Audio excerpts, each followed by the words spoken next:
Happy Friday, fellow Texans. Welcome back to the James Show. News Talk 820, 93.3 FM WBAP. I am your host, James Parker. Still a little bummed out about the top story from yesterday, the Dallas Cowboy player that committed suicide. I thought we did a really good job. You did a really good job with your calls, with the emails, with the Facebook messages. And if you are a person that is suffering from depression right now, just know that even though it kind of goes over our head, and there's a lot of people like myself who walk by and never know the difference unless you tell us, there's a lot of concern out there for you. There's a lot of people who want to help. You are not alone. It kind of scares those of us who aren't depressed that you could be on top of the world. You could be scoring a touchdown for the Dallas Cowboys on Monday Night Football, and 48 hours later, just be so done with this mortal coil that you're ending it yourself. I mean, listen, in our mind, I'm just a little boy who grew up in Texas. Is there anything greater than what Marshawn Nealon experienced on Monday Night Football? Listen to this. This is the pinnacle of existence. O'Donnell has it blocked into the end zone in a race. And a touchdown. Sam Williams blocked it. Nealon, the touchdown. And so all little boys dreamed about that, especially growing up here. You hear 80,000 people cheering for you. You hear the big train engine horn going off. You hear the explosions of the pyrotechnics because you scored a touchdown for the Dallas Cowboys. Wow. And so as powerful as that moment is, I think we all just got it, or maybe learned for the first time, that depression can be even more powerful than that. That was awful. And the other thing that probably should have got more of a mention on yesterday's show, but we were really focused on Nealon. We were focused on the people around him, other people who may be going through something else similar. There was a lot of concern after the show with emails and messages going back and forth. People concerned about the poor cops. You know, it's the cops that found Nealon. That probably isn't going to help their mental state. It's probably going to give them a little bit of a grief they wouldn't have otherwise had on their shift. But remember, this is what cops do every day. This is what they're going through. And look, they don't find a dead body every day. They don't find a guy who committed suicide in a porta potty with the blood streaming out of from under the door. But let's remember, let's use this instance to remember a little bit more grace for our first responder friends, because cops, firemen, paramedics, you ever been friends with those guys? They see this stuff all the time. We're talking to the girlfriend. She's trying to call his agent, so we're trying to get him to call him first, but she's saying he is armed and has a history of mental illness, and her quote was, "He will end it all." Good copy. You probably run back to the car to get the gun. If she calls him, we'll let you know. All right, y'all do me a favor. Everybody stay with the buddy. Don't go looking alone. This guy is armed. President, they just received a text from him, a group text from him saying goodbye. They're concerned for his welfare. They do not have a key to the apartment. David said my copy. I advised on this call. We were just out there. There's nobody at the apartment. All contact from my phone. We have a lieutenant calling in from Plano advising that the NFL is calling Plano PD and the subject is texting his family goodbye. GPS 111, there's a porta potty on the south side of that building. 40, we got eyes on it. That's pretty much right exactly where 118 drew the circle. Y'all see a heat from that? Yeah, 111, we got good eyes on. Looks like the door's open. Red liquid coming out from it. We just want to go ahead and work this safely before we have any officers approach. So let's just get in a red team and kind of go through this safely and tactically. I believe we got eyes on a drone right there. Still got eyes on the target inside that porta potty. We're pushing the drone there now. Got a good copy. Just on our last orbit, we didn't see any movement. Still got that heat signature. Looks like it's curled up at the bottom of that porta potty, with the stream of blood coming from the porta potty. Yeah, that's a 10-4. He's going to be laying on his side, facing inward, and quite a bit of blood coming out. God be with those guys. You know, when I have a hard day at work, it never involves that. It never involves blood. It never involves death. It never involves someone having the worst day of their life. It never involves someone having the last day of their life. I don't have to get on the phone. I don't have to talk to parents or girlfriends or other concerned family and friends who've received the goodbye message from someone. But cops do. Firemen do. Paramedics do. That's tough. Something else that deserves a huge mention. And we did talk about this a little bit on the show yesterday, but God, just the family. You imagine getting that text from your kids? Goodbye. I love you. I'm sorry, I just can't do this anymore. And even though we know this is mental illness, we know that it's not the parent's fault. Are they ever going to feel the same way, or are they just going to carry that pain around for the rest of their life? So when you put all this together, what an ugly situation. We're human beings. There's going to be people with mental issues. There's going to be suicide always. But what can we do to minimize this? And in some of the threads in the comment section under the discussion that's being had online, you're seeing a lot of parents say that they're going to be a little hesitant about letting their sons play football. And they'll say, yeah, maybe flag football. But this thing where you have to put on a helmet because you're going to be banging your head against other people's heads, they're skipping it.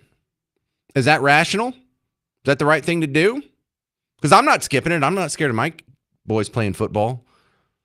And in fact, I think my younger one, he's interested. He's 7. He's in 7th grade. He's thinking about doing it next year. Wouldn't stop me for a second. Am I crazy? 800-288-9227.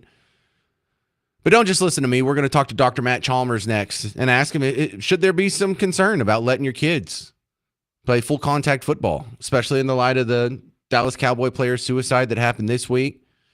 Is that mental illness that could be exacerbated by head trauma?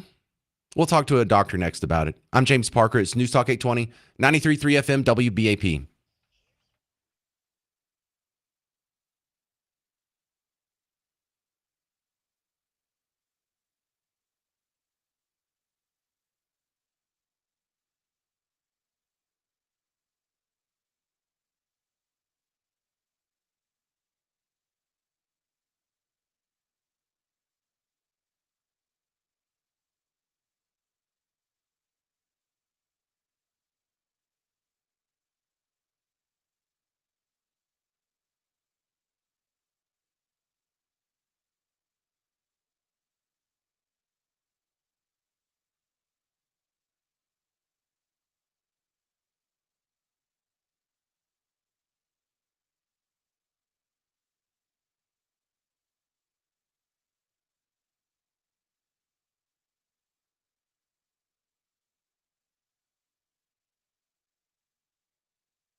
Should you be concerned about letting your sons play football?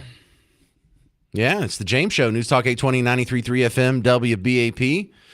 Tough question for a Friday crowd, but let's bring in a little bit of expertise on the subject. Dr. Matt Chalmers is back on the James Show. Welcome back, Dr. Matt. After the Cowboys player suicide, a lot of people are, basically speculating, but this is all we have. It's a new story here. But even if you have mental health, the idea that it could be exacerbated or inflamed by high contact activities like tackle football. What do you think about that, Dr. Matt? Is that an urban myth or is that a legit concern?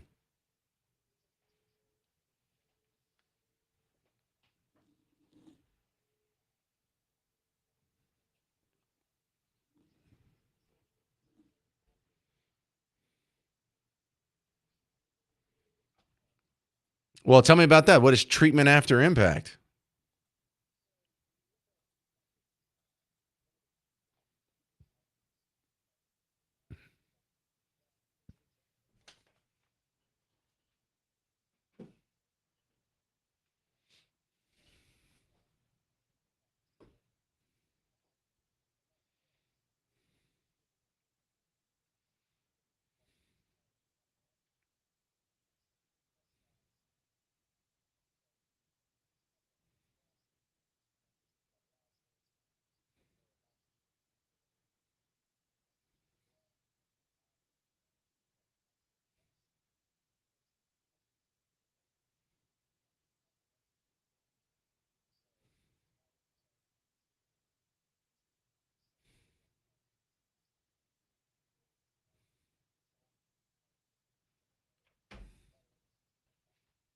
Does the NFL do any of that?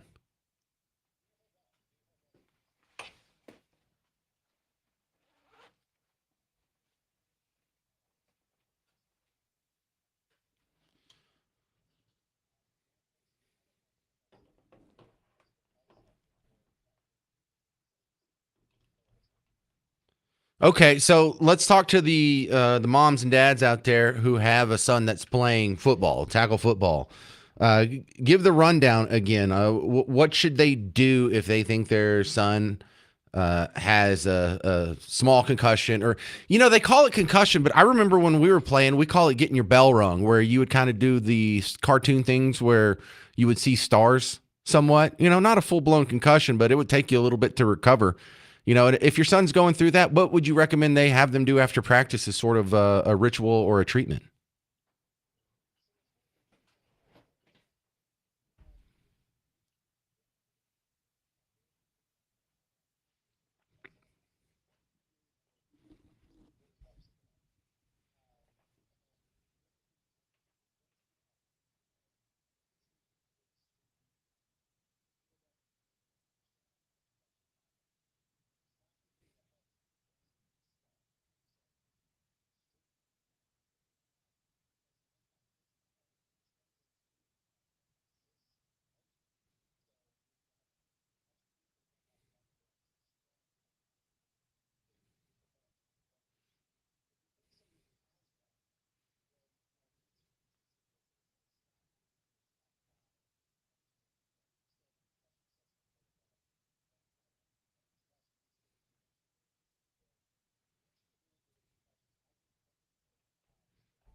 Yeah, and conversely, to the management here at Cumulus, if I show up and it seems like I'm hungover, I'm probably concussed. I play a lot of football, and I'm just kidding. So that's a good start there. But Dr. Matt Chalmers, we're talking with Dr. Matt Chalmers, chalmerswellness.com, about the effect of traumatic brain injury on mental health. Is there an added concern for the parents of young men who already have symptoms of depression?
Once the damage is already done, Dr. Chalmers, is there a way to undo it? Like if you had caught Junior Seau the day before he took his own life, or if you had caught some of these guys after the fact, after a football career, is there some way you can sort of physical therapy their brain back to normal?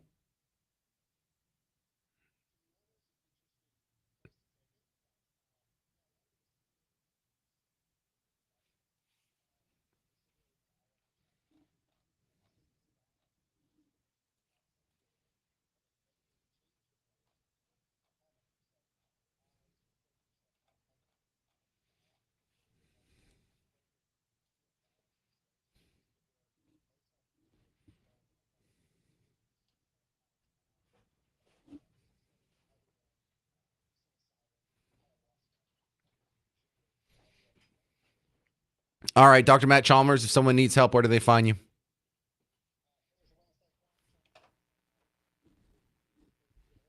You still doing the podcast? What was your last episode?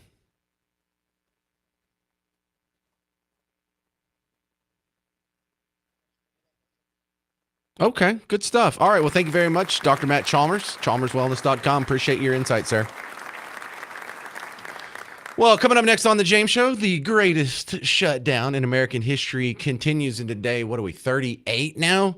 And that plus the elections this week have sprung up an interesting debate on statecraft, namely socialism. 800-288-9227. I'm James Parker on News Talk 820, 93.3 FM, WBAP.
Well, the greatest shutdown continues. It's the James Show, News Talk 820, 93.3 FM, WBAP. I'm baffled why everyone acts like this is a bad thing. Oh, it's the longest shutdown in history. It's a failure of the... No, it's great.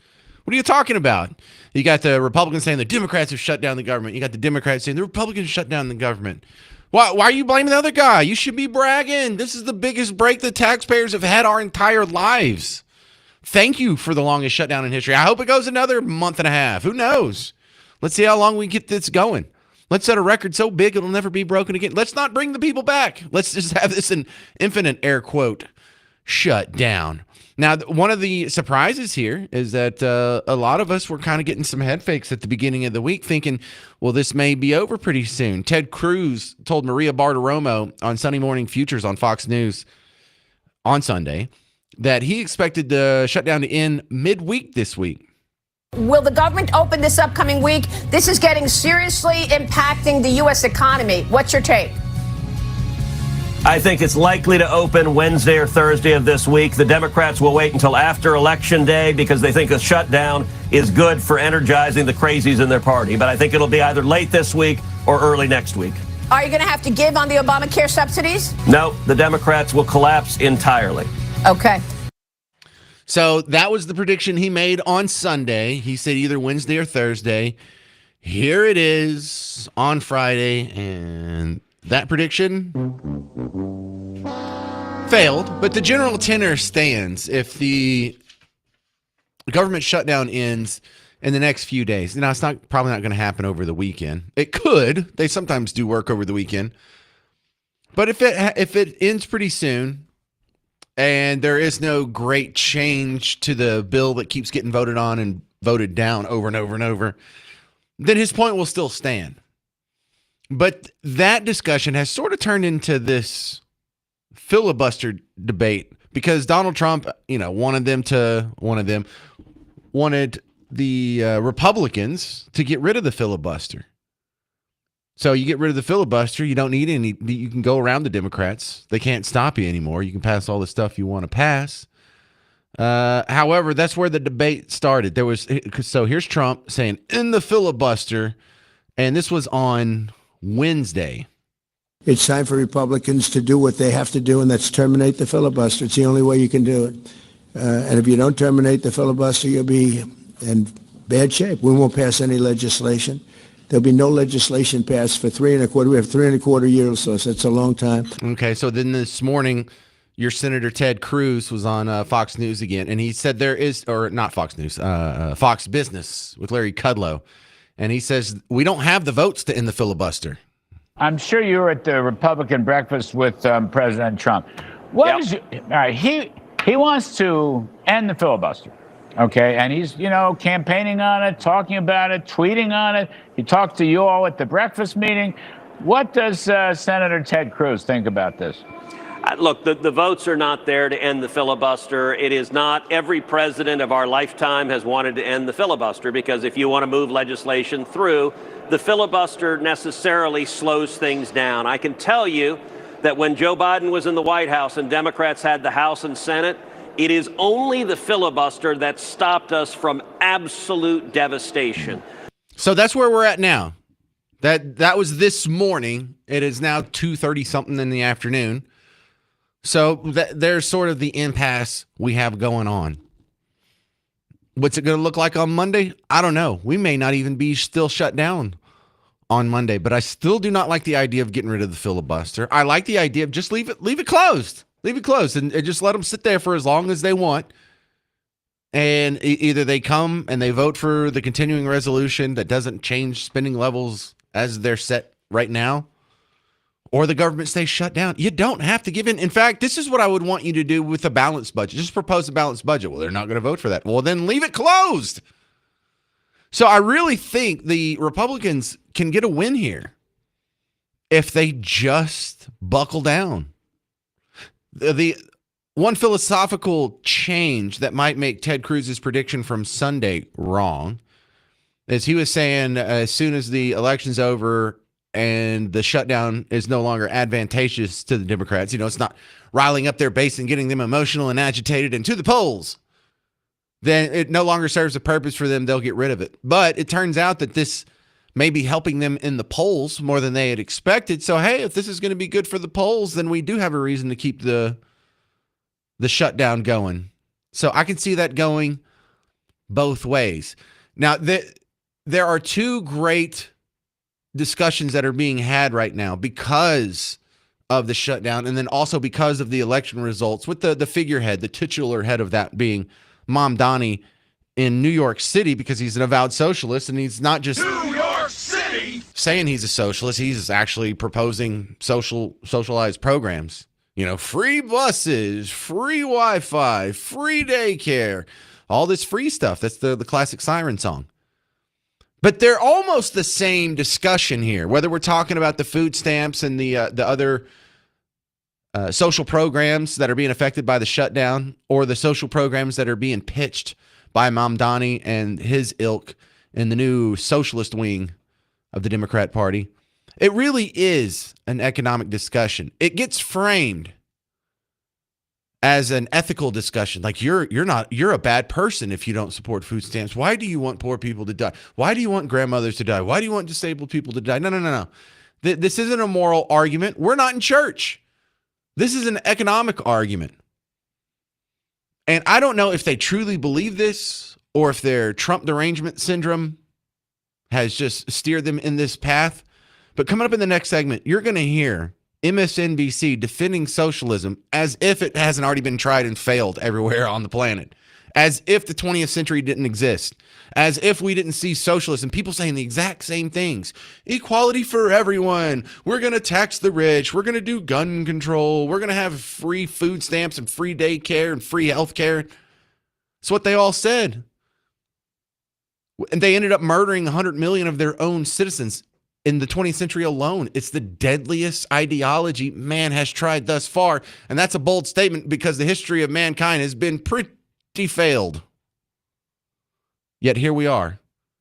You might crash your car when you hear MSNBC defending socialism next, because then they follow that up with crapping on Texas. And we're not going to let that fly. You'll hear it next on The James Show. News Talk 820, 93.3 FM, WBAP.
Do these people even really know what they voted for? It's the James Show, News Talk 820, 93.3 FM, WBAP. I am your host, James Parker.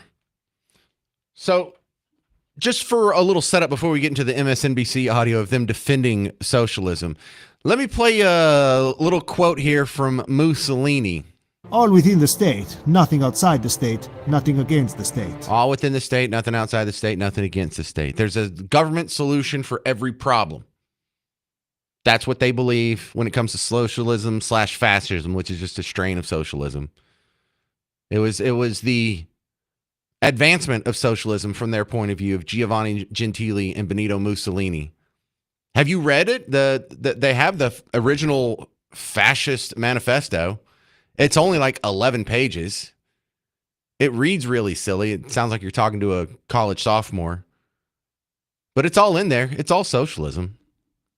And it sounds exactly like what Mamdani said right after he won the mayor race. We will prove that there is no problem too large for government to solve and no concern too small for it to care about.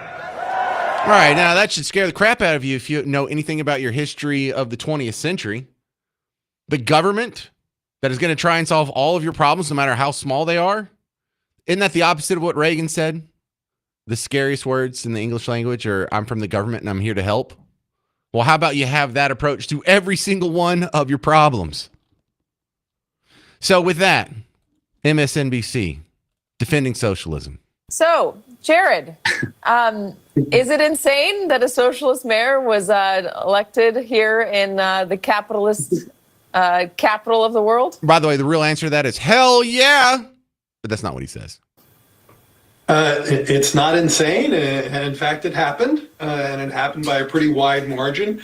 Look, there is Look, MSNBC, people, not only is he a socialist in what is supposed to be the capitalism capital of the world. I mean, this is the home of Wall Street and the big banks and all the... This is the guy who shares the religion that blew up the World Trade Center just, 24 years ago? And he's not like a happenstance. Oh, yeah, I mean, I'm a Muslim by birth, but I don't really believe any of that. Nah, he just went back to have a wedding in his compound. He believes all that stuff. He's running around with the Free Palestine support. Yeah, this is shocking. Yeah, we have a pro-Islamist, pro-socialist. Yeah, basically pretty much the Ba'ath Party. Now in charge of New York City. Yeah, that's a concern. But anyway, I'll let him continue. Long and mistaken view that what's good for Main Street, or should I say what's good for Elmhurst or Brooklyn Heights, is bad for Wall Street.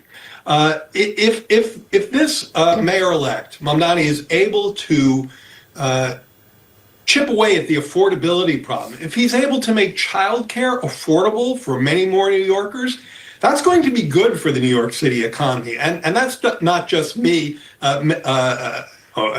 engaging in wishful thinking. There's a great deal of research that shows if people can afford to go to work, your labor force increases and you have positive productivity impacts. So this idea that making New York City more affordable, somehow it makes it a tougher place for the very wealthy to get by, I think is just fundamentally wrong. You know, there are places more affordable than New York City in America.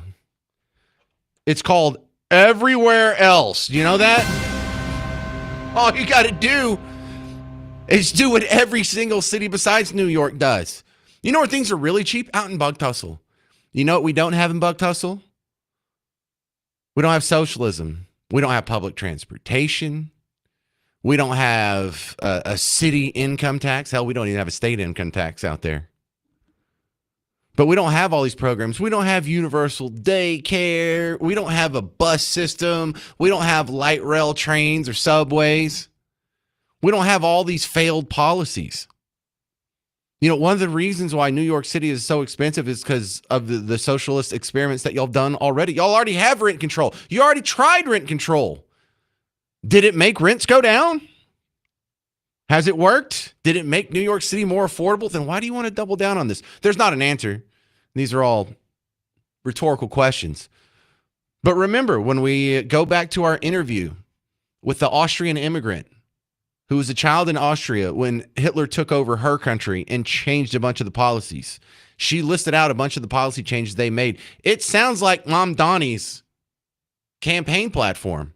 Look, this guy that was just supporting Mom Donnie on MSNBC. What did he bring up? Universal child care. Oh, yeah. That sounds familiar, doesn't it? Before Hitler, of course, the moms stayed home. They were good wives, and they raised their families. But under socialism, if you are not in the workforce, you are called a parasite. So the moms were being put out into the workforce. So what happened to the children? Child care centers. You could, and it was all free for everybody. You could bring your 4-month-old baby, leave it there 24 hours, 7 days a week. As longer you left your child there, the better the government liked it. Oh yeah, who likes universal daycare? That's so weird. That's not because I think that's one of the parties here in the United States that wants universal child care. I forgot which one it is though. Well, there's another part. One of our parties wants nationalized health care. They want universal health care, Medicare for all. Which one is that? That's so weird. Next thing, what happened? He nationalized our healthcare system. We had a reason. Yeah, it had a normal healthcare system until Hitler came along. That's weird. But yeah, when you go down the list here, look at Mom Donnie versus what we learn from this one Austrian immigrant lady. What did they do that's the same? Hitler was for abortions. Hitler liked OSHA and tight government regulations, safety regulations. He liked nationalized healthcare. He liked the idea of nationalizing the auto companies and the banks. He also told you, don't listen to your parents. Get religion out of education. Remove Jesus from the classroom. Hitler did that in Austria. That's weird. And the big one, gun control. Is Mom Donnie for gun control too? We also had gun control. The government said that children were playing with guns and we had hunting accidents, people accidentally shooting each other, and we had criminals again. Do these people know what they're voting for? Do they know this history?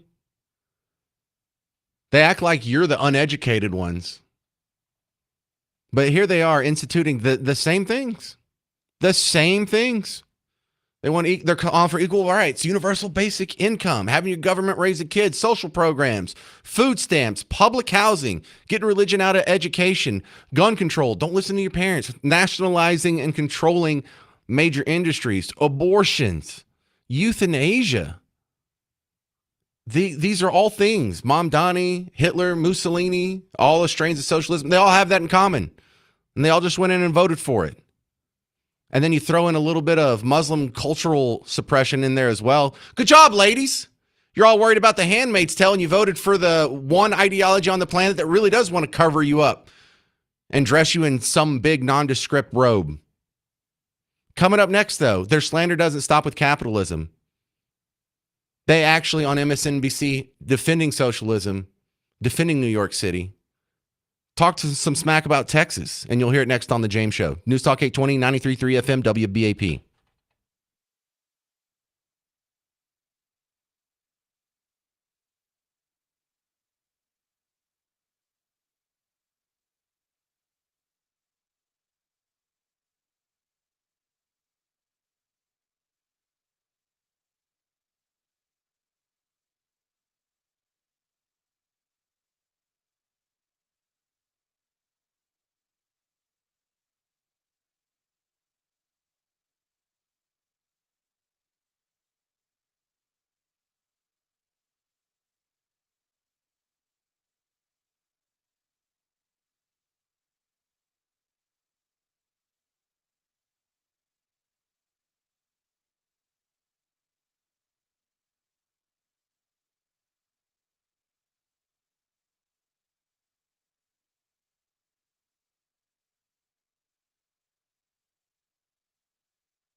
Well, the shutdown debate rages again. It's the James Show, News Talk 820 93.3 FM WBAP. I am your host, James Parker. Happy Friday. So after not really paying attention to the shutdown, I guess that people were distracted in D.C. by the election that was happening this week. They're back. And Speaker of the House, Mike Johnson, has a new plan that would provide funding to pay members of the military and federal workers only. Some of the Democrats seem to be on board with that, and it seems like maybe something that could pass the House and have a chance in the Senate. Now, I don't like this, even though it comes from Speaker of the House Mike Johnson, a Republican, because if you're paying all the military and federal workers, then what's shut down? What is actually turned off? You just can't go look at Mount Rushmore anymore? I mean, what's going on? Then we don't have a shutdown. Then what is shut down? So that's silly.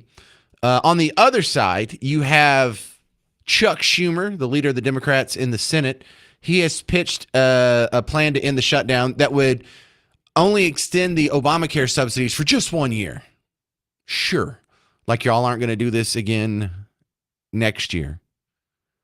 So there's offers, there's counter offers. I don't like either one. I prefer for this thing to be shut down. In fact, I don't think it's shut down enough.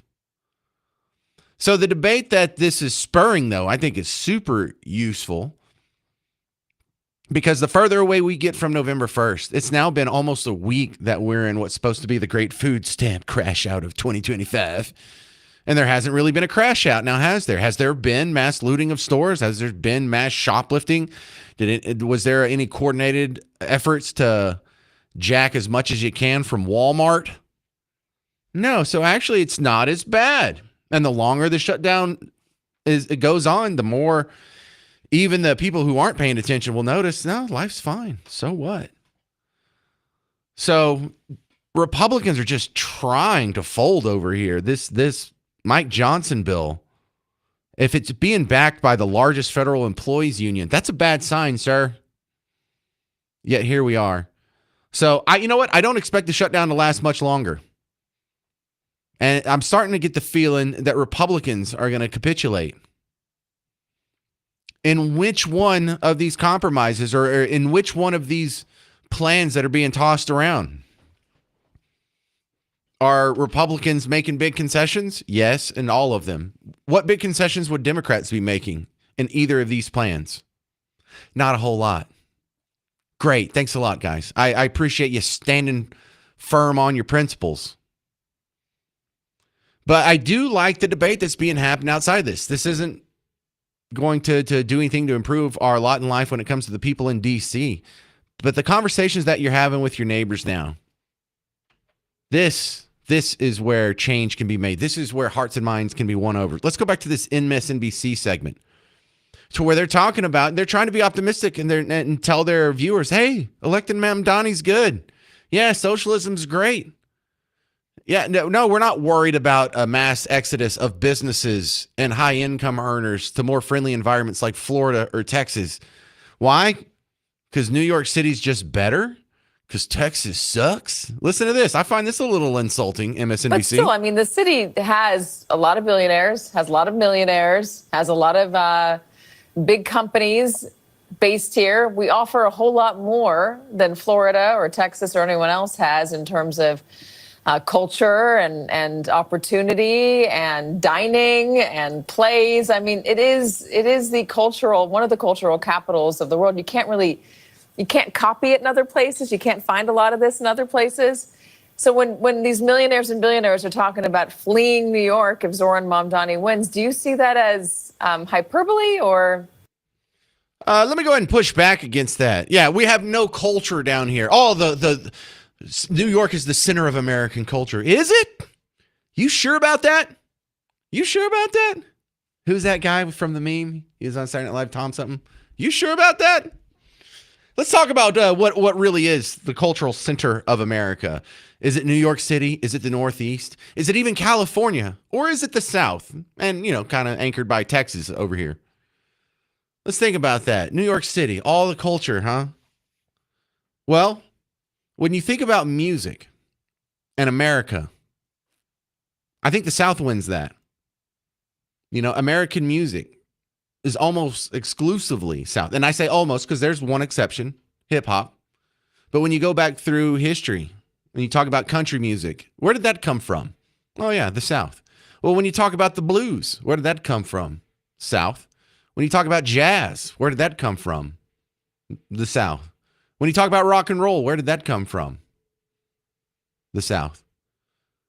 So with the exception of hip hop, which is notable, it's not just a footnote, it's something that did come from New York City. Thank you for that small contribution.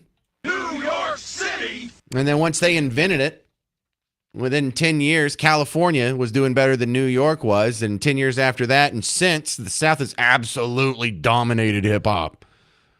Absolutely dominated hip hop. It's not even close. So you got to give the South credit for that. New York, what do you have on that? You have hip hop. We have every other American genre of music, except for maybe John Philip Sousa. When you think about food, what food has its own genre? Southern cooking, right? What's New York cooking? I don't know. Deli, floppy pizza. What do y'all have? Because we've got fried chicken. We've got chicken fried steak. We've got fried okra. We got collard greens. We got chili with no beans, damn it. But we have our own cuisine. We have our own cooking shows and our own cookbooks. We've got that going too. Make no mistake about it. The center of the cultural American cultural landscape, said that backwards, is the South. We are America. We are the America of America. And so, no. New York doesn't beat us in culture by a long mile. And so what? You got Broadway. You think these millionaires and billionaires are going to stay in New York City over the better weather, the better culture, the better neighborhoods, less crime, but most importantly, millions and millions of their own dollars hang in the balance so they can be driving distance to a Broadway play? That's what you got? Then I'm not worried about it too bad.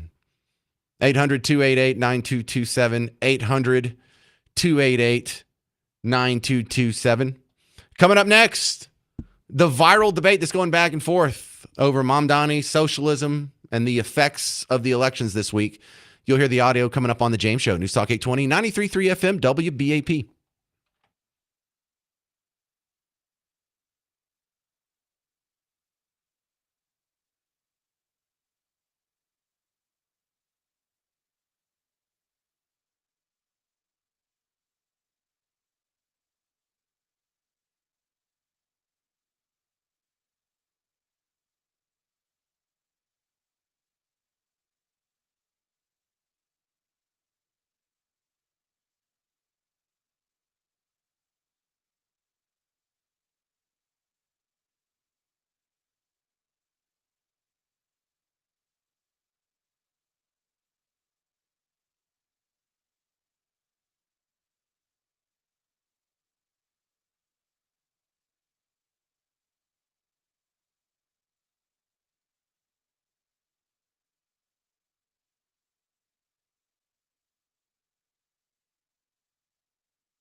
Let's talk about this terrible socialist ideas. It's the James Show, News Talk 820 93.3 FM WBAP. Because one of the important things about talking about New York City and what's going on up there with their election and their new mayor and New York City, their preferred policies is we get to watch and learn without, being directly influenced or hurt by those.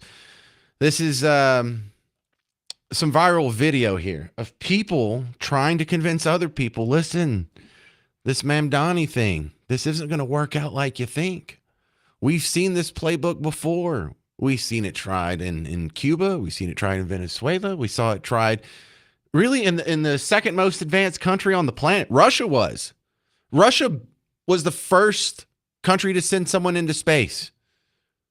A dog into space, human into space, a satellite into space. First one to put a probe on the moon. We were the first country to get a human being on the moon. That's really the only space race we've won. Even in that advanced of a country, it only lasted 70 years before it imploded on itself. So if you want to go learn economic history, read a couple books, you'll come back and you'll be like, this Mamdani thing's a terrible idea. And then you'll want to tear your hair out because there's a whole bunch of people around you who think this is great. Check out these viral videos, though. Congratulations, New York. You just elected a man who promised that he was going to pay all your bills, who makes over $1 million a year. So before we fast forward to the oops, we're broke part of this story, let's talk some numbers. Currently, there are roughly 80 to 90,000 millionaires that live in New York City and about 125 billionaires. And between those two groups, they already cover about 48% of all of the city income taxes. But now Mamdani would like to jack up their taxes another 2%, as well as hike up corporate rate taxes on top of it. And y'all are all out here thinking that he sounds like Robin Hood. But here's what's actually happening. 10 to 15% of those millionaires are already planning to leave. Another 10 to 15% of the billionaires are shifting residency or moving operations out of the city. And another 3 to 5% of major companies are preparing to relocate entirely. Sorry, I left my crayons at home for this one, but that is a guesstimated $1.3 to $2.4 billion in lost tax revenue every single year. And when that money walks out the door, the city is not going to be chasing the rich. It's going to be chasing you. Because when the top leaves, the bill always trickles down. So when your rent starts to climb and your city taxes rise and your grocery bill goes up again, it's not because the rich got greedier. It's because your mayor ran the investors, the jobs, and the tax base out of town. And the only thing that's left to tax them is you. All right, lady, you did a great job with the economic side of it. But the double whammy of this is like getting punched in the face twice. It's not just economics, it's the social part of it. And I don't mean socialism. I mean, this guy comes from a background, a religion, and a culture that routinely oppresses women. I mean, look, one of the big problems I have with the people who want to come over here and turn this into the Muslim world. You guys don't like bikinis? You want to take a hot chick and you want to dress her up like a ninja. You want her to look like the Imperial Guard from Return of the Jedi? No, thank you. Miss Parker's too beautiful. I would like her running around in little Daisy Duke jean shorts and a tank top. Thank you very much. And if your religion, your culture can't stomach that, then yeah, we have a problem. And the most confounding part is when you break it down, women between 18 to 29, so women under 30, they voted for this dude by more than 80%. Let's go, New York! Well done! Congratulations to Mandambi. Super huge shout out to all of his voters, but a big shout out to the 80% females that voted for him. The women under 30. Congratulations and well done. It's wild. 1 minute you guys are crying about oppression, the next minute you're voting for it. I love it. And I know you guys voted this way because your liberal teachers told you to, and because you think you're going to get something free from it.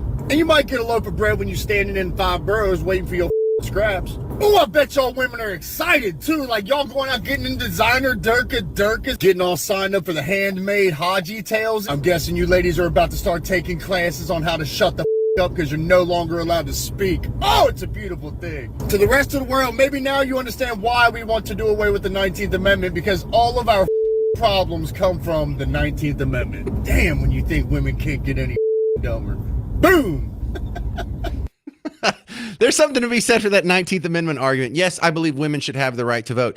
But did you know if women didn't vote in the last election, Trump would have won all 50 states? Do you realize that? 800-288-9227. This is Martin in Euless. You're on WBAP. Happy Friday. You know what is a hilarious bit of irony? The same dimwits who just had their No Kings rally because they didn't want to be ruled by a king are the same ones that just voted to be ruled by a king, namely Mom Danny or whatever his name is. Well, no. This isn't socialism. This is democratic socialism, Martin. So there's not going to be any, totalitarian government here because it's democratic. This is totally different. I'm sorry, I got confused. I know, right? And I don't understand how that's supposed to work. Could I put democratic in front of Nazism and it all of a sudden becomes okay and we can just ignore that they killed millions of people in the 20th century? Can I put democratic in front of white supremacy and it becomes okay? How does socialism, how am I supposed to believe socialism all of a sudden? Oh, no, this isn't a bad thing. This is democratic socialism. No, it's still terrible. Just because you have people that go vote for terrible policies doesn't make them not terrible. But no, yeah, I mean, part of me is enjoying this, Martin. Me too. There's an old saying that life is hard. It's even harder if you're stupid, and I think we're seeing it play out. Well, and the other saying about democracy is the good thing about democracy is it gives the people the government they deserve. The bad thing about democracy is it gives the people the government they deserve, and it gives it to them good and hard. That's exactly right. And New York is about to get it good and hard. All right. And in the meantime, we can't even get the people in D.C. to get together and say, hey, maybe we should balance the budget for 5 seconds. No, they're a basket case at all levels. 800-288-9227 if you have any comments on that. Because coming up next, another episode of the radio segment that's taking over North Texas, Garrett's World, coming up on the James Show. News Talk 820, 93.3 FM, WBAP.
It's time for Garrett's World on the James Show. News Talk 820, 93.3 FM,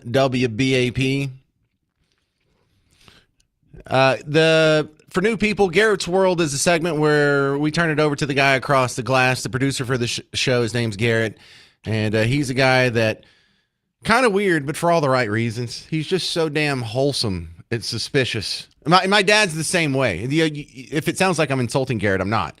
My dad is so nice, people don't believe him. Like when we're checking out at the grocery store, the cashier will be like, "You have a good day." He'd be like, "You have a better day." And sometimes she looks at him like, "What's your problem?" No, it's okay. He's nice. He's a nice guy. So with that, today's episode of Garrett's World, a bad word in the girls' restroom? Okay, let's see what this is. So, as a follow-up to something I briefly mentioned last week, I'd like to tell a story about another time I got in trouble. When I was in 3rd grade, an announcement was put out by the school stating a bad word had been written on the wall of one of the girls' restrooms. Specifically, it was in the restroom located right outside my classroom. So, for a while, there was a notice on that restroom door, which basically ordered no one to enter that restroom, presumably until the word was removed from the walls. Well, one day, I went to use the restroom, and I didn't see the notice on the girl's door. Out of pure, innocent curiosity, I quickly peeked my head into the girl's room to see if the bad word was still written on the walls. I didn't think anyone saw me, and I went on to use the boys' restroom. Unfortunately, someone apparently did see me and reported me to their teacher, who then took me back to my own teacher, Miss Higgins. I was freaking out, thinking my life was over. I merely received a conduct mark though, as Miss Higgins probably knew my actions were not derogatory in nature. However, what happened eventually got so misconstrued that many people, including my papa, thought I deliberately went into the girls' restroom with the worst intentions. Now, my papa never thought I did anything bad, but for some reason, he believed this. I should also mention my papa picked me up every day from school, and at the news of hearing what I had done, and I'll never forget him saying this, "That's ridiculous. I can't believe you went into the girls' room." I thought when my parents came home, I was going to be grounded for a long time. But when I told them what happened, they thought it was funny. They completely understood why I did it. Even knowing it was wrong, they knew I did it without malicious intent, proving no one knows a child better than their parents. Oh, don't encourage him. What was the word? You never told me the word.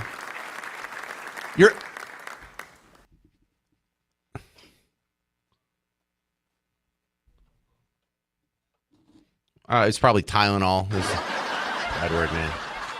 Dude, your stories are like the opposite of NBC's or VH1's Behind the Music.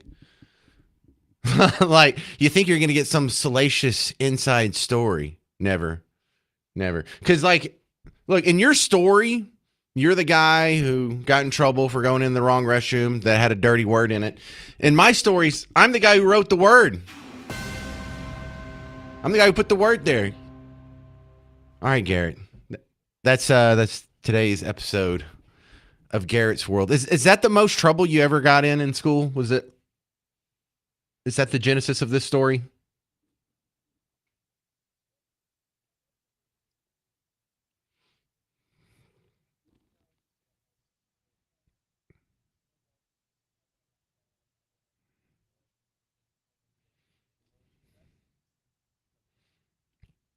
Yeah, well, that's different than me.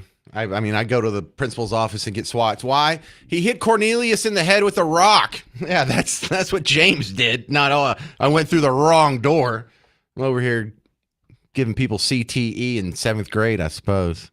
All right, well, that's another just captivating, fantastic episode of Garrett's World. A story from the guy on the other side of the glass. Stick around. We do this every Friday at 3:30. 3:35 is now the Garrett's World time slot here. So adjust your schedules accordingly.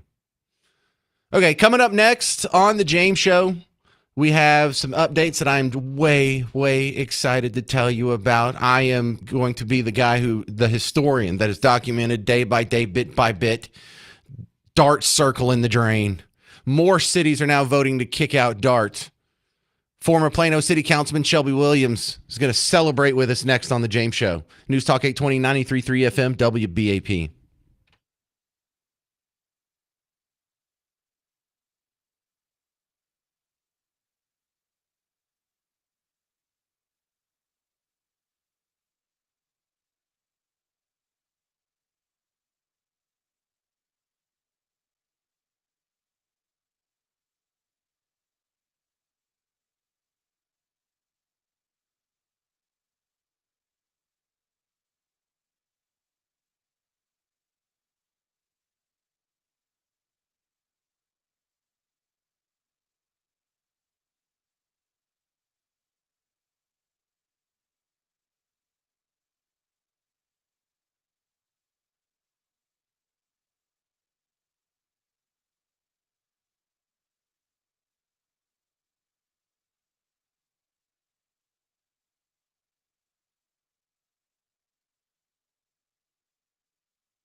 All right, we're going to celebrate the hopefully demise of Dart with Shelby Williams in just a second, but I have a caller here on Garrett's World. Hey, Dennis in Grand Prairie, welcome to WBAP. Oh, it's good to be on the show. Thank you for having me. Are you related to Garrett too? No, sir. Just a loyal WBAP listener. It says you have a comment on Garrett's World. That's all I know what you're going to say. What is it? Oh well, I'm just a big fan, but I had a question of the story. It said, James had commented that he would be the one writing the word on the wall. Yes. And I want to know what James is doing, writing curse words on the wall of a girls' elementary school restroom. Oh, because I think it's funny. That's all.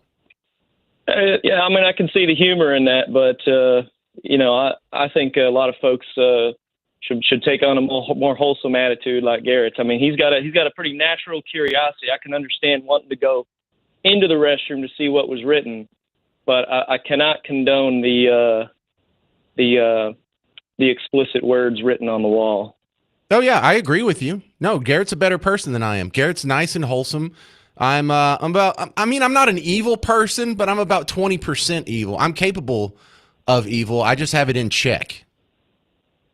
So I'm not arguing with you, Dennis. That's reasonable. Yeah, No, I appreciate it. No, he's a much better person than me. No doubt. I'll admit that easily. All right, now for my guest.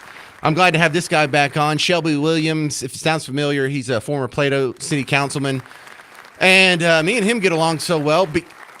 Oh, yeah, I'll get rid of this. Shelby and I get along so well because we both hate Dart with the hot heat of 1,000 suns, and we can't wait for it to finally die. So, Shelby Williams, we've actually gotten a little bit of progress since I talked to you earlier this week. Plano's going to put it on the ballots for next year, and some other municipalities are following suit. Please, give me the good news.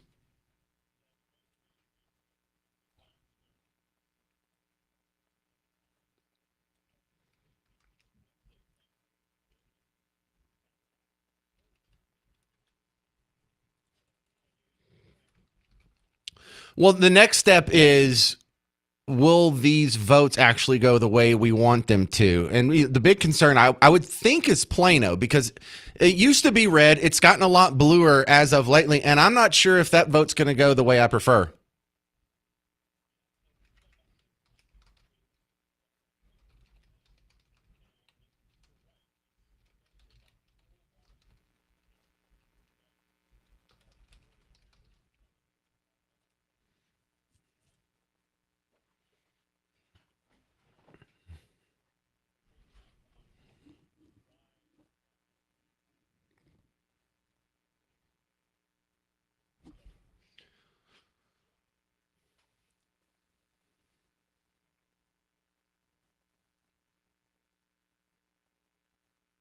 Well, Shelby Williams, already I have seen, I saw it last night and this morning, activists out there saying, don't take away our Dart. Don't defund Dart. Don't end Dart. So there's already, I don't know if it's an organic movement or an uprising, but there's already messaging out there that's supportive of Dart, and that kind of bothers me.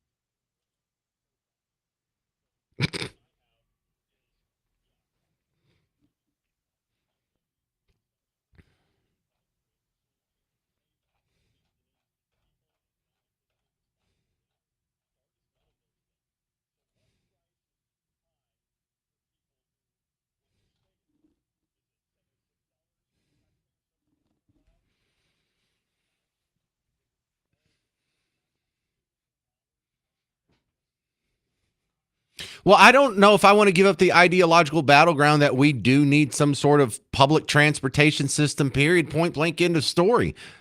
Well, who says we do need one? Who says we're better off with one?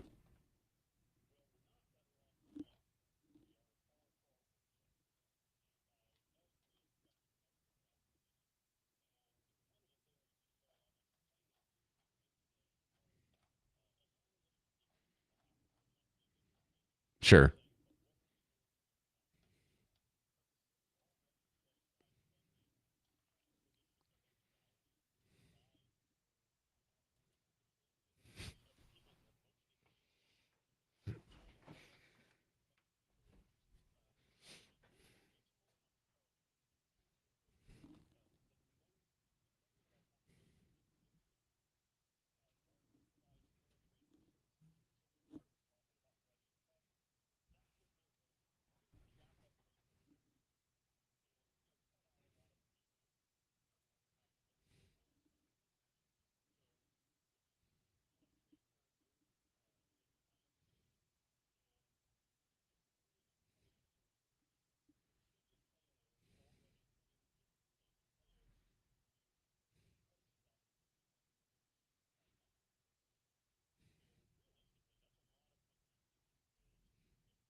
Right?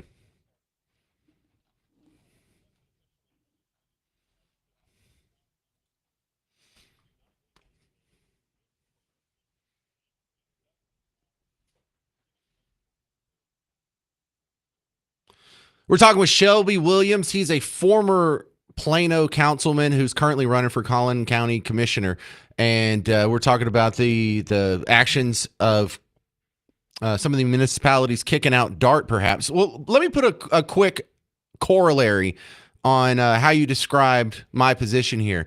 It's not that I don't think we should do anything to help people who need a ride. I just don't think we should do anything through government. So if you want to start a nonprofit or a GoFundMe that covers the Uber costs for people who are disabled, hey, I'd be all on board with that. We can have a chili cook-off. We can raise some money for them. We can do a silent auction. There's all kinds of things we can do, but it doesn't have to be through government. Government has showed us over and over and over they're just terrible at charity.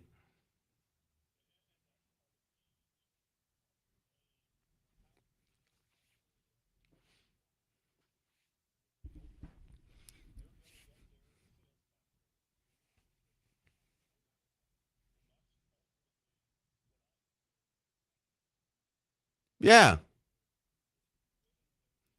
It's like the DMV. The DMV used to be horrible until COVID, and now it's even worse, where you have to make like an appointment and show up in 3 weeks.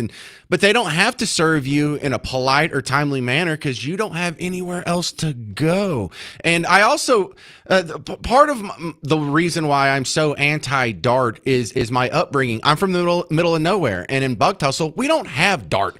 We don't have public transit, but we do have handicapped people, and we do have poor people, and we do have really, really old people, and they seem to live just fine out in the middle of nowhere without public transit. So this idea of, well, if you get rid of DART, what are disabled people going to do? Well, what they do in every other city that doesn't have transportation, they figure it out. They'll be fine. How about you give them a ride?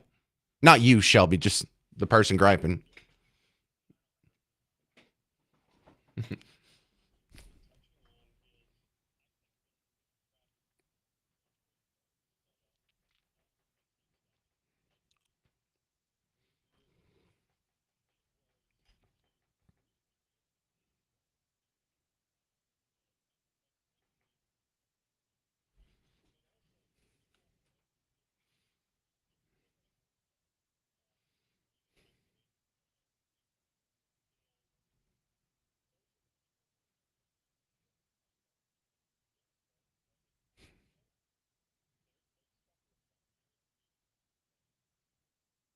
No, I totally get it.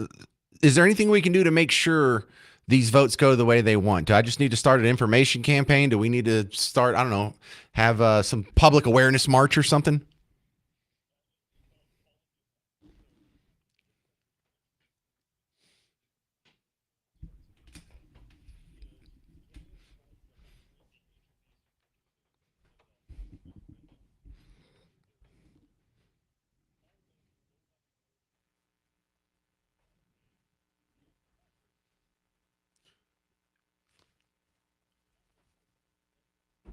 Right. And didn't you say on Monday or Tuesday show that Plano spends more on DART than they collect in all residential property taxes? Yeah, it's absolutely ridiculous. All right. We're kind of out of time here, but Shelby Williams, I appreciate your assist on this. We're going to keep in touch throughout this process. And the takeaway for the people listening is DART sucks, pass it on. Thank you, sir. All right. Coming up next on the James Show, when we get back, we got to talk about some more teachers. And James, didn't you just talk about this yesterday? Yeah, well, besides Salina, there's a whole bunch of other bad teachers. In fact, there were 3 new naughty teacher stories today. So that update on the hell that is public schools coming up on the James Show. News Talk 820, 93.3 FM, WBAP.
We have a real problem with teachers in Texas. Welcome to the James Show, News Talk 820, 93.3 FM, WBAP. I am your host, James Parker.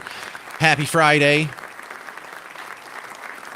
You know, we just did a segment about this yesterday because another teacher had shown up to Salina drunk, and so that was the second drunk teacher in the last month. That's the fourth teacher that's been arrested. The other two were perverts of some sort. That guy got rearrested.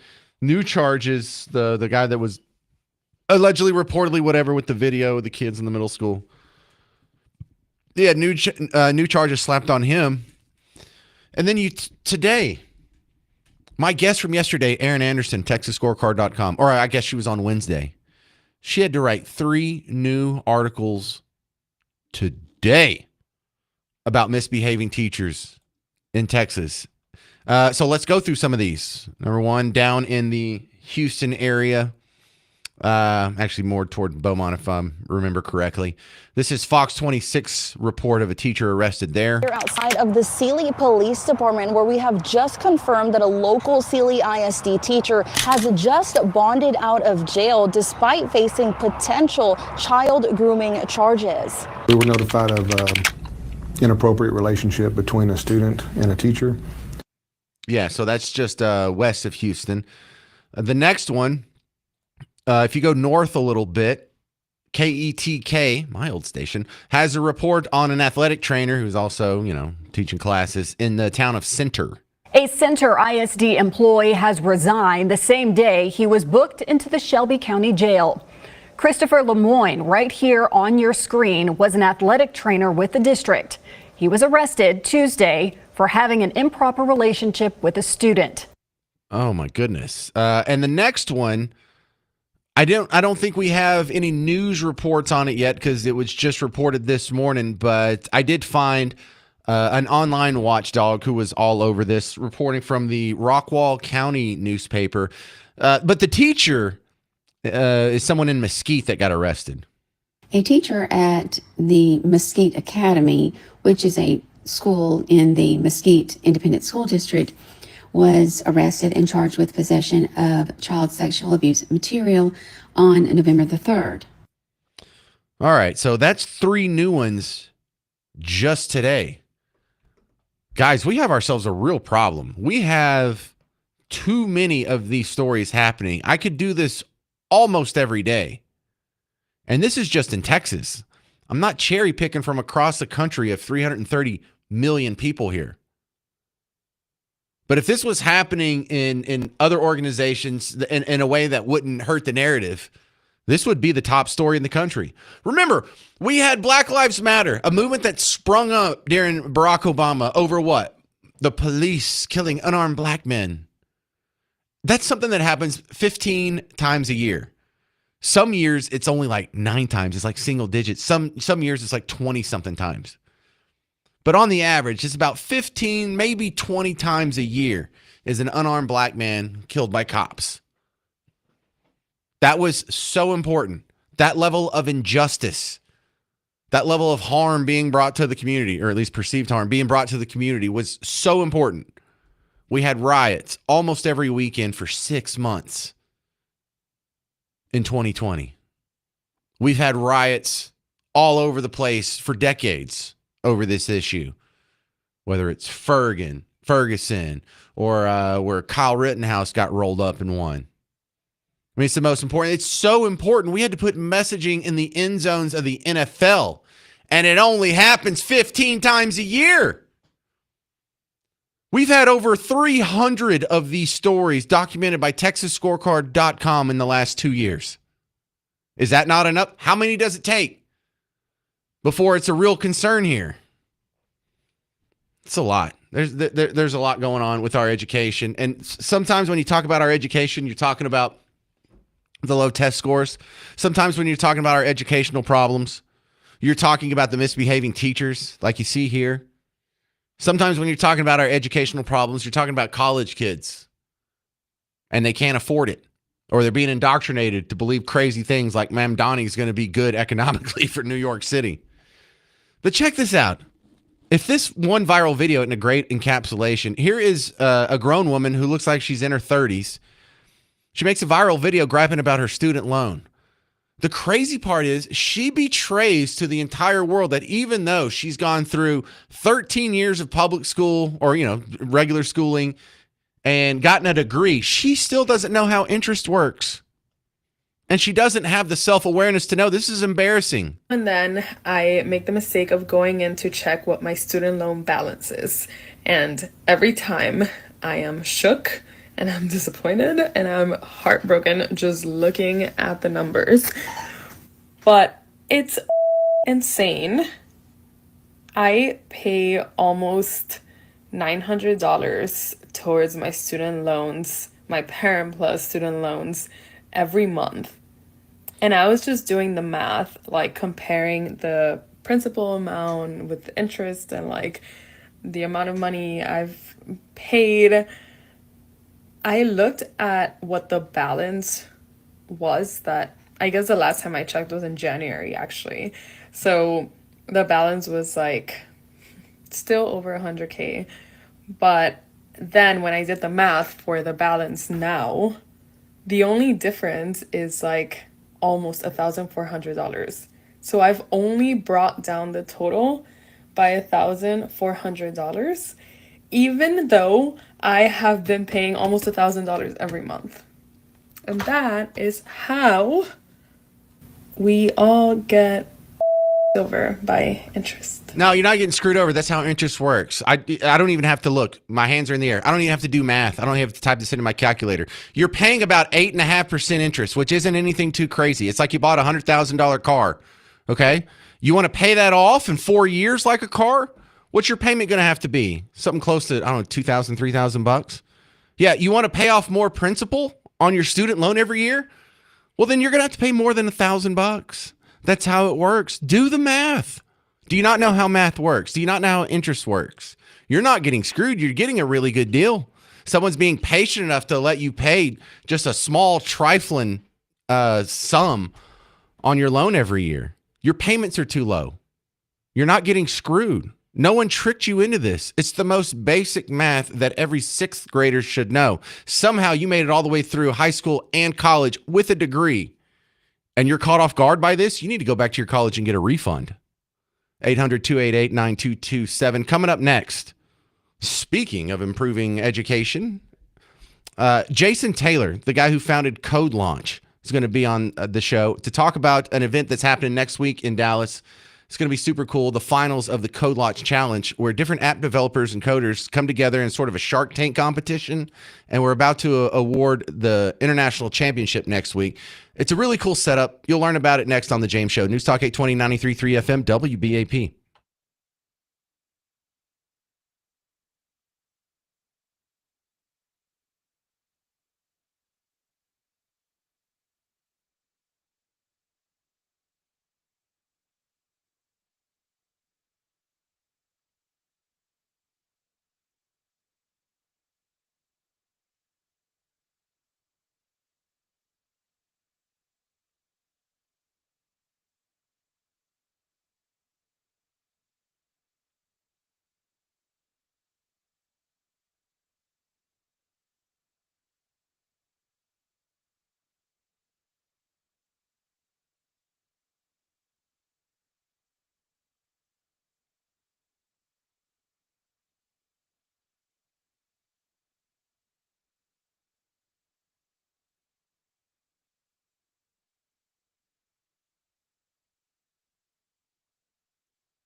So, how do we make being smart cool again? Let's talk about that. It's the James Show, News Talk 820 93.3 FM WBAP, because I think my next guest has done it.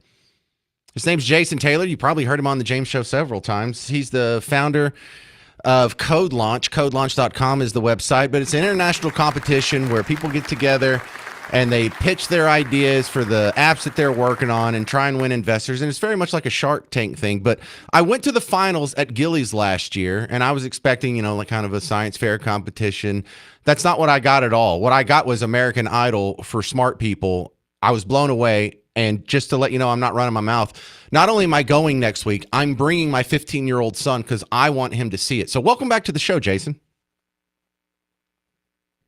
All right. So for someone who's never heard of Code Launch before, how do you sell them on the idea and explain it to them in just a minute or two? Venturetainment. You made up a word. Okay.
Exactly. And so there's a couple of reasons why I am a little bit passionate about your event. Number one is that I spend so much time the rest of the year talking about how we focus too much on sports and dumb stuff when it comes to our kids and their education. And if we paid half as much attention to academics as we did football or basketball or baseball, we would have a lot better results as parents. And this is what I'm talking about. This is how you make being smart cool again, is you actually pay attention to it and you show it to your kids and you show them that, hey, you're interested in this and they should be too. And so that's the first thing that gets me super excited about this. The other one is I'm a free market capitalist pig all the way down to my core. And so you've got in the venture capital aspect, and this is how you get ahead in the world. You come up with an idea, you start a business, you get some startup capital, and you make things happen, and that's how you get ahead in the world. And so I love both aspects of that, Jason.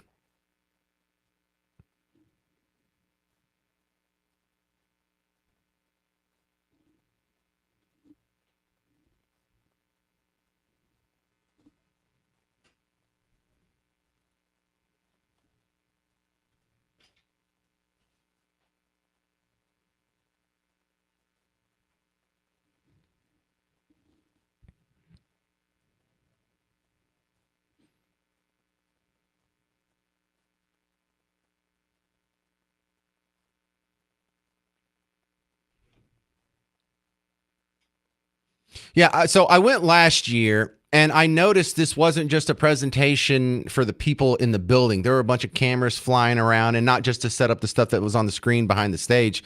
Is this going to be filmed for like a Netflix pilot or something? What's going on with that? Or are you allowed to talk about that?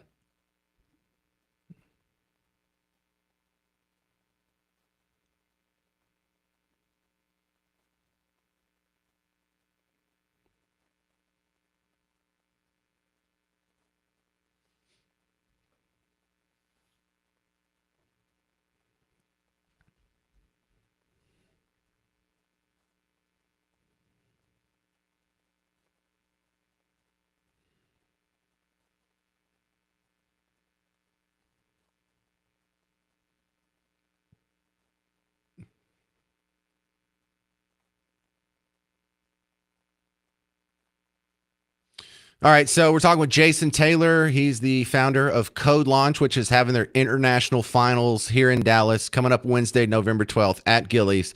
I'm going to be there. If you want to go, you can get a free ticket with the promo code WBAP. Go to codelaunch.com to buy your tickets, I assume. Codelaunch.com. All right, so tell me about the show then. When does it start? How long does it last? What can you expect if you go? And what are all the other booths that are set up there besides the main stage?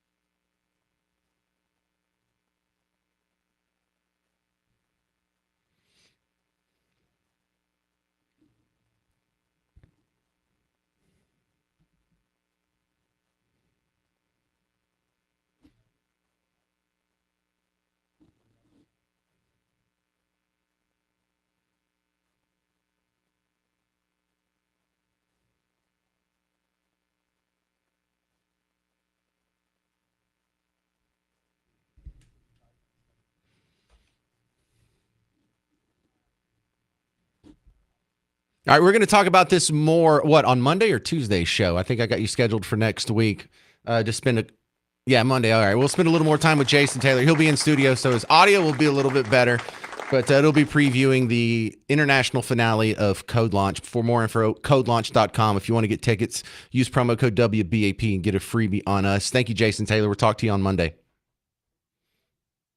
All right, coming up next, we've got to play Name That Artist for 2 tickets to see Sting. Sting's coming to the Pavilion at Toyota Music Factory on May 10th for the Sting 3.0 tour. Get information at livenation.com. And I'll give away some tickets next. All you got to do is call in 800-288-9227, 800-288-9227. I'll play you a music montage. You name the 10 artists. The tickets are yours. I'm James Parker. It's News Talk 820, 93.3 FM WBAP.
Happy Friday. You're just in time for Name That Artist on The James Show. News Talk 820, 93.3 FM WBAP. I'm your host, James Parker, and we do this every Friday. We play Name That Artist. Today we're playing for tickets to see Sting. That's pretty cool. Sting, the tour is called 3.0. I think he's done more than 3 tours, though. I'm not sure about that. But it'll be at the Pavilion at Toyota Music Factory on May 10th. For information on the show, livenation.com. And the WBAP Morning Show will be giving out tickets next week as well. For those of you already on hold, do me a favor. And if you want to get on hold, that you want to try and win Sting tickets, you go and call in right now. There's only 2 lines open. 800-288-9227. 800-288-9227. But listen up, guys on hold. Get out a piece of paper and a pen or a notepad file on your phone. And I'm going to play the montage, type in the artist. And you don't have to get them all, just however many you know. Whoever has the most is going to get the ticket. So if you don't know them all, don't get scared and hang up. Ready? Here's the montage.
All right, there's your montage for today's episode of Name That Artist. Let's start. Who's been on the longest? David? Yeah. David and Keller, you're our first contestant. Oh, wait a second. Don't get the music going. Are you ready, or do you think you need to hear the montage again? I could stand and listen to it one more time. We have time for that. All right, everyone else on hold. David asked for a replay. We allow 1 per episode. So here's the montage again. Y'all write them all down. The artist to these 10 songs.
All right, there you go.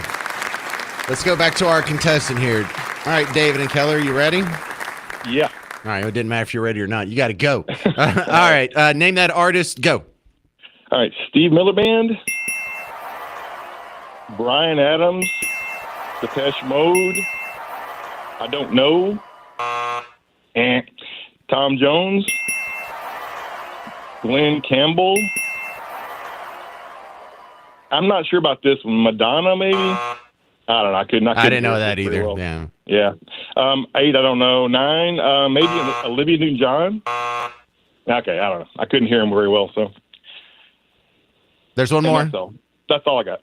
All right, well, that's not bad. What was that, 6? Okay. Let's see. That was, yeah, I think that was 6. Let's see. Dennis and Sherman, can you do better than 6? I'm afraid I'm not going to be able to do any better than that. Well, your honesty is your guys' definitely pick. appreciated for the brevity that's required for a radio show. Thank you, Dennis. Tom and Hurst, can you beat 6? I think so. No, I can't. All right. No, fair enough. Number 9 is Carol King, Elton John on 8. Well, don't give them away if you aren't going to beat them. Okay. All right. Thank you. Roger and Boyd, can you beat 6? Oh, James, how are you? Hey, this is the last person. Can you steal from David? Yeah, I can get 9 out of 10, I believe. We got Steve Miller, Brian Adams, Andrew True, Tom Jones, Glenn Campbell, Rita Drew.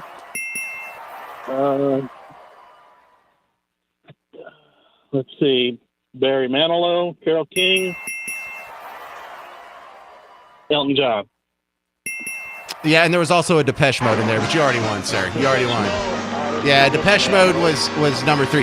Thank you very much. Are you able to go to see Sting at the Pavilion at Toyota Music Factory May 10th? Or That's a natural fact. all right. Well, then we have ourselves a true winner here. I'm going to put you on hold. One of the Garretts will get your information. We will email you the info on the tickets. And if, for those of you playing at home, here's the rundown. It was Steve Miller, Brian Adams, Depeche Mode, Andrea True. Who the heck is that? The Andrea True connection. Tom Jones, Glenn Campbell, 3 Degrees, Elton John, Carole King, Barry Manilow. When I did it my first time, I think I only got 6 too, so I don't feel bad up there in Keller, David. For the rest of you, thank you very much for playing today's episode of Name That Artist. If you want tickets for yourself to go see Sting May 10th, livenation.com. Coming up next, if scientists in Dallas can clone Tom Brady's dog, how much further are we away from human cloning? And I'm for all that. Cloning dogs, cloning humans. I'll explain my weird self next on The James Show. News Talk 820, 93.3 FM, WBAP.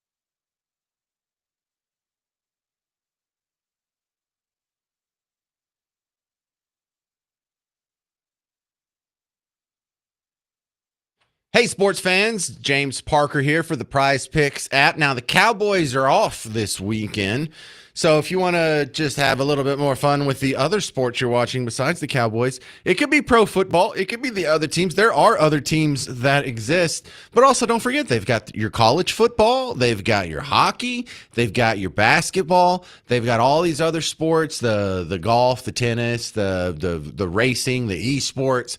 Whatever sports you're already enjoying, Prize Picks is just a way to add a little bit more spice to the top of it. It's like putting cheese on your nachos. So all you got to do is make a lineup of 2 to 6 players. You look at their statistics, you pick one of them, look at one of them, you pick more or less on it. That's all. And then after the game, when you're right, you turn your little bit of money into a lot of money. You can win up to 2,000 times your money on Prize Picks. It's America's #1 daily fantasy sports app. Millions of daily users, billions in prizes awarded. Some of that went to me, actually. And if you want to get in on the action, we can give you a little bonus to start with. Download the Prize Picks app. Use promo code WBAP. You get $50 in lineups with your first $5 lineup. So download Prize Picks, use promo code WBAP, and take advantage of the $50 in lineups that you get when you play your first $5 lineup. Prize Picks. It's good to be right.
Happy Friday.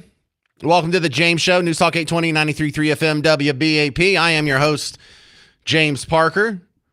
And if you check out the video version of today's show that's streaming right now, you'll see that I'm wearing a Bug Tussle shirt because it is the final football game of the season for Bug Tussle High School.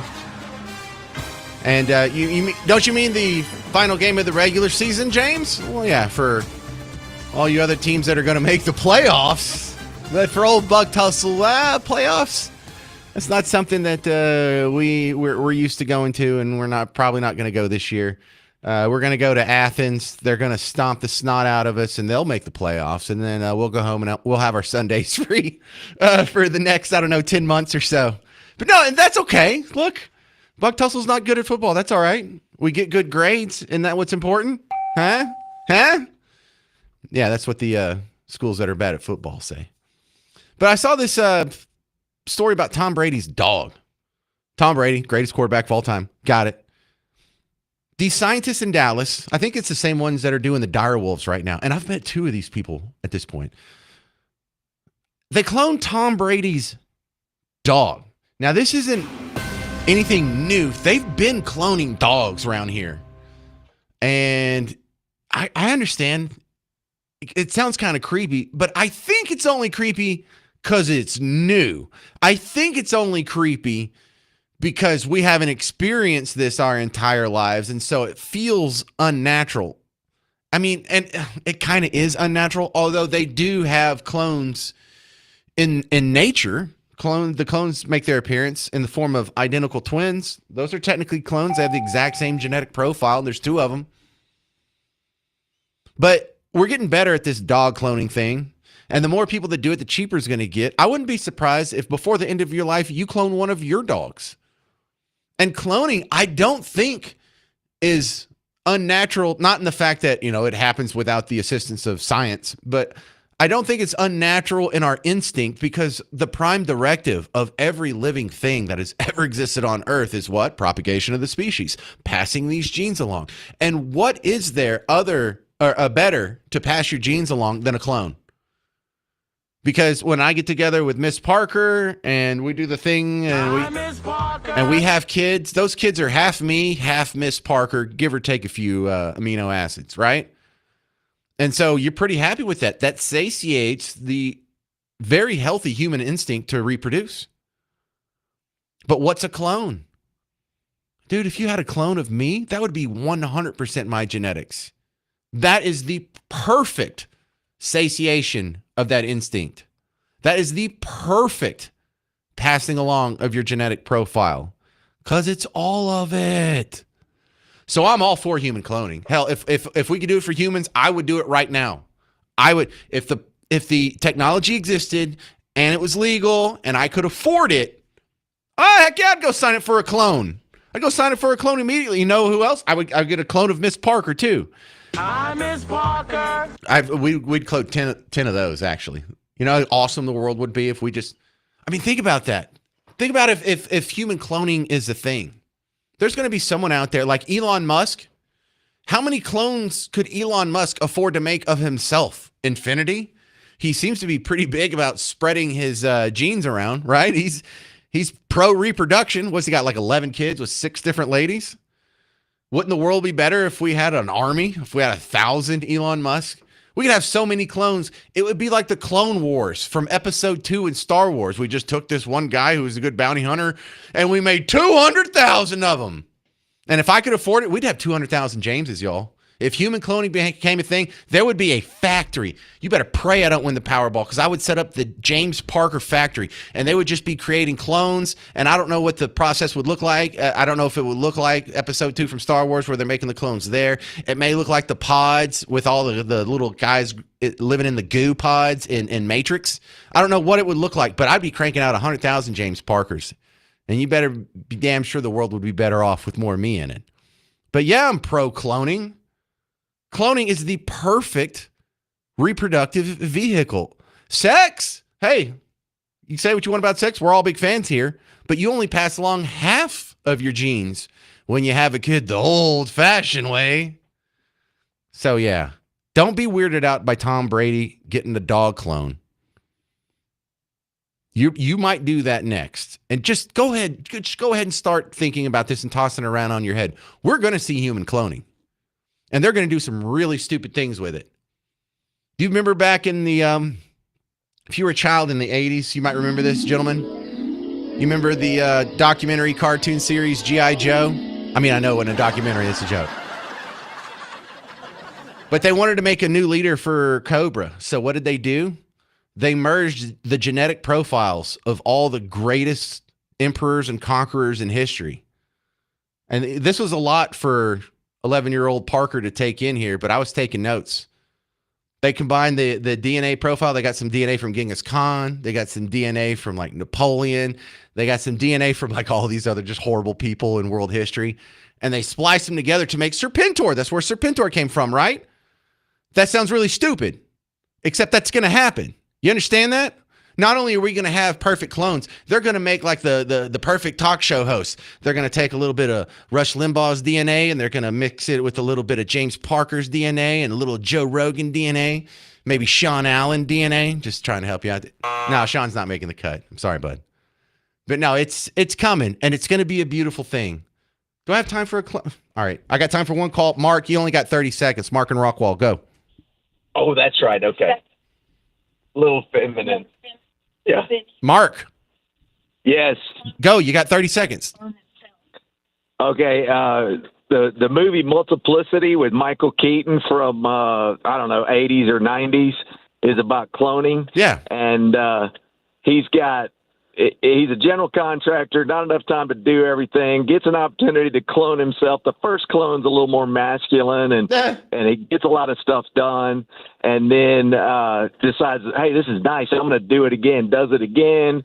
The next one is a little more feminine and, keeps all three of them, but himself and the other two busy, decides to do it again. All right, Mark. And the next one comes out, and he's a little special. I'm gonna have to check out that documentary, Multiplicity. Got you, sir. Appreciate that.